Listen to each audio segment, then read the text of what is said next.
The monumental scale of Taylor Swift's fame has brought intense scrutiny to both her creative output and the community that surrounds her. Critics, music journalists, and former fans argue that her art has stagnated into a commercial commodity, while her fandom has devolved into an aggressive, uncritical echo chamber. For years, critics have noted a repetitive, wash-and-repeat nature in her production.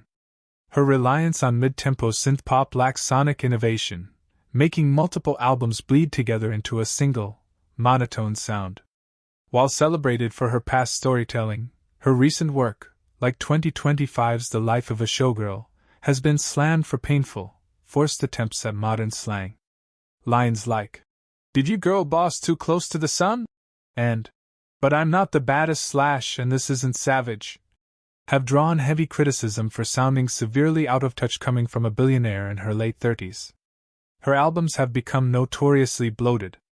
By packing projects with extensive filler and dozens of unnecessary variants, detractors argue she is prioritizing streaming chart manipulation over tight, high-quality artistic curation. Despite being the most powerful individual in the music industry, her songwriting remains heavily reliant on settling old high school scores and harboring deep-seated resentments. Critics argue her music lacks genuine psychological growth or vulnerability, choosing instead to rehash petty drama. Attempts to break out of her traditional pop shell have occasionally backfired. Tracks like Would have been described by reviewers as utilizing awkward, grotesque metaphors that feel forced rather than organically mature. Within the core fandom, criticizing Swift's music, personal life, or even her hairstyle is treated as a severe betrayal. Former fans report that having an objective, nuanced conversation is impossible, as the community demands absolute, uncritical worship of Mother. The most extreme segments of her fanbase frequently organize mass online targeted harassment campaigns against music reviewers who give her albums less than perfect scores, or against public figures who make mild jokes at her expense. Critics and independent journalists have faced doxing, death threats, and severe cyberbullying from fans. Observers note that Swift rarely steps in to de-escalate or discourage her fanbase from weaponizing their collective power against private individuals. Decades of meticulous PR have fostered an intense, parasocial belief that fans intimately know Swift and have a personal duty to defend her honor. This manifests in an unhealthy entitlement where fans obsessively track her daily movements and microanalyze her relationships. The fandom operates on a highly competitive, tribal mindset. Fans constantly police each other's status, gatekeeping who is a real fan based on financial investment in concert tickets and merchandise, creating a toxic, elitist environment. While Travis Kelce will likely enter the Hall of Fame based on his early career dominance, critics and football purists argue that his current on-field performance is severely lacking. Since his high-profile relationship with Taylor Swift began, the gap between his mainstream media hype and his actual football utility has widened significantly. Once a guaranteed 12 to 13 yards per reception threat, Kelce's efficiency has dropped off a cliff. He hit a career-low average of 8.4 yards per catch in late 2024, proving he is no longer downfield explosive and mostly runs short safety valve routes.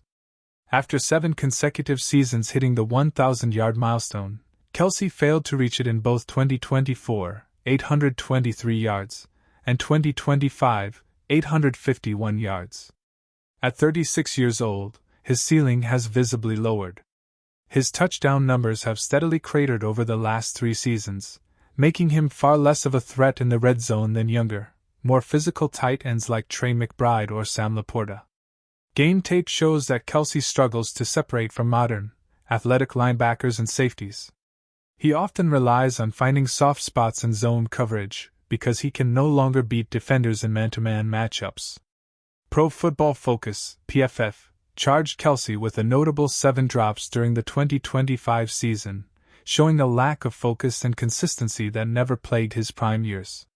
The Chiefs' offense has increasingly shifted toward younger weapons like Rashee Rice and Xavier Worthy, effectively turning an aging Kelce into a secondary option and blocker rather than the focal point of the passing game.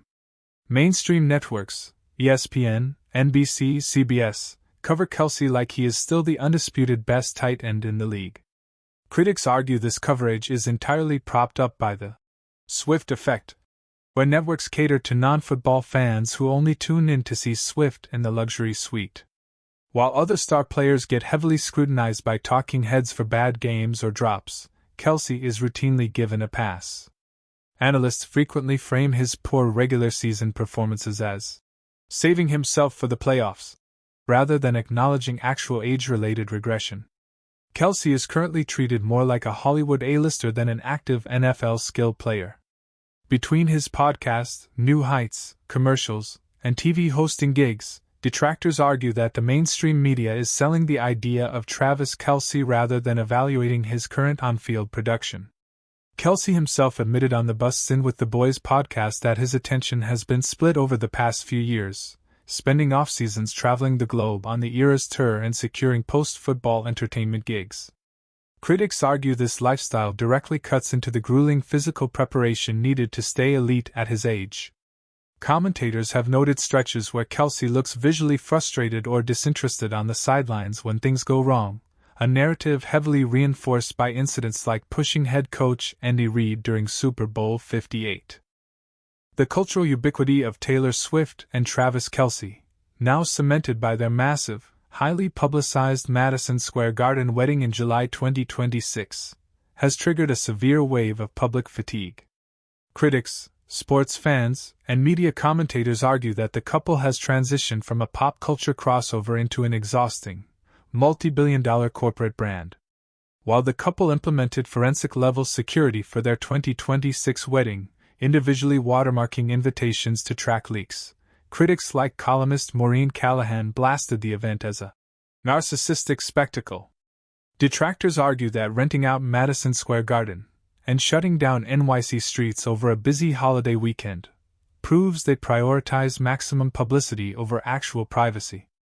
Football purists have long been fatigued by how NFL broadcasts pivot to Swift in her luxury suite after basic plays. Critics argue it reduces the competitive sport to a backdrop for celebrity marketing, overshadowing the actual athletes on the field. Commentators, including sports analyst Skip Bayless, have pointed out that the couple reportedly hired a professional Hollywood production crew to film their wedding. Critics view this as a cynical corporate play, anticipating a heavily edited, highly profitable streaming or theatrical documentary. To detractors, the relationship feels formulaic and focus-tested. Critics argue it deliberately merges two of America's largest financial ecosystems, pop music fandom and the NFL, to create an untouchable, mutually beneficial business empire. While the couple made headlines for donating $26 million to various charities around their wedding, critics argue this is a calculated PR shield to deflect from the massive carbon footprint of their lifestyles and the logistical disruption caused by their event. The Swifties and newfound NFL fans frequently attack anyone online who offers even mild criticism of the couple. Detractors argue that this intense tribalism has made it impossible to have an objective conversation about Swift's music or Kelce's on-field performance without facing mass harassment.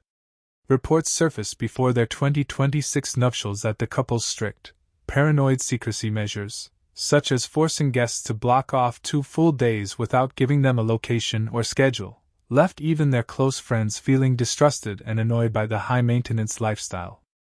NFL critics argue that Kelce's extensive pivot into Hollywood, hosting game shows, acting, launching docuseries, and managing a massive podcast, New Heights, has made him an overrated tight end who is now more famous for being a celebrity husband than a dominant athlete. Music critics argue that her recent output relies heavily on recycling the same diary entry tropes about her public relationships. Detractors claim her current status as a billionaire has insulated her from genuine creative growth, turning her music into a commodity rather than art. Critics argue that Trailer is overrated because it is no longer a human relationship. It is a meticulously managed corporate conglomerate that demands the public's constant attention, while treating the real world as its personal movie set. And that's a wrap on today's video. If you enjoyed this, a like goes a long way in supporting the channel.